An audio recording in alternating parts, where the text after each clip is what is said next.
రథసప్తమి వేడుకలతో ప్రముఖ సూర్య భగవానుడి ఆలయాలు కిటకిటలాడుతున్నాయి. శ్రీకాకుళం జిల్లాలోని ప్రసిద్ధ పుణ్యక్షేత్రం అరసవెల్లి సూర్య నారాయణ స్వామి ఆలయంలో వేడుకలు ఘనంగా జరుగుతున్నాయి. అర్ధరాత్రి 12 గంటలకు మంత్రి అచ్చెన్నాయుడు స్వామివారికి పట్టు వస్త్రాలు సమర్పించారు. అనంతరం స్వామివారి క్షీరాభిషేకాలు ప్రారంభమయ్యాయి.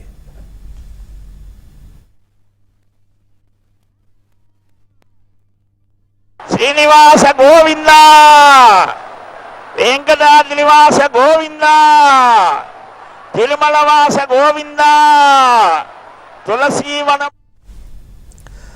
అటు తిరుమలలోనూ రథసప్తమి వేడుకలు వైభవంగా జరుగుతున్నాయి.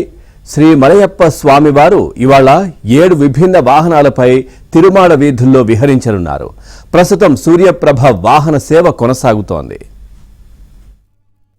గోవింద, నిత్య నిర్మల గోవింద, నీలజాక్ష గోవింద, దేవదేవ గోవింద.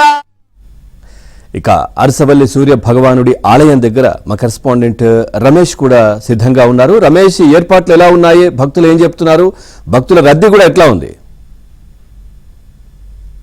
పవన్, ప్రసిద్ధ పుణ్యక్షేత్రం అరసవెల్లిలో రథసప్తమి ఉత్సవాలు ప్రధానంగా అంగరంగ వైభవంగా జరుగుతున్నాయని చెప్పుకోవచ్చు. నిన్న అర్ధరాత్రి ఏదైతే స్వామివారికి క్షీరాభిషేకంతో ఆరంభమైనటువంటి ఉత్సవాలు ఈరోజు సాయంత్రం వరకు కూడా స్వామివారి దర్శనాలు ఉంటాయి. దాదాపుగా 2 లక్షల మంది భక్తులు ఏదైతే అరసవెల్లి స్వామివారి దర్శనానికి వచ్చేటటువంటి అవకాశం ఉందని అధికారులు అంచనా వేశారు. ఈ నేపథ్యంలో నిన్న అర్ధరాత్రి నుంచి కూడా పెద్ద ఎత్తున భక్తులు పోటెత్తినటువంటి పరిస్థితి కనబడుతోంది.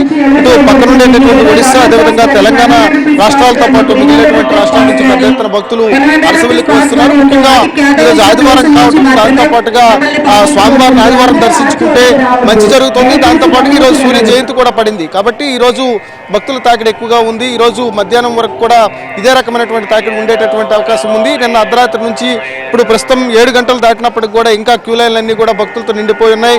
సాయంత్రానికి 2 లక్షల మంది భక్తులు దర్శించుకునేటటువంటి అవకాశం ఉందని చెప్పి అధికారులు చెప్తున్నారు. అయితే ఈ ఏడాది రథసప్తమి వేడుకలను రాష్ట్ర ప్రభుత్వం అధికారికంగా నిర్వహిస్తోంది.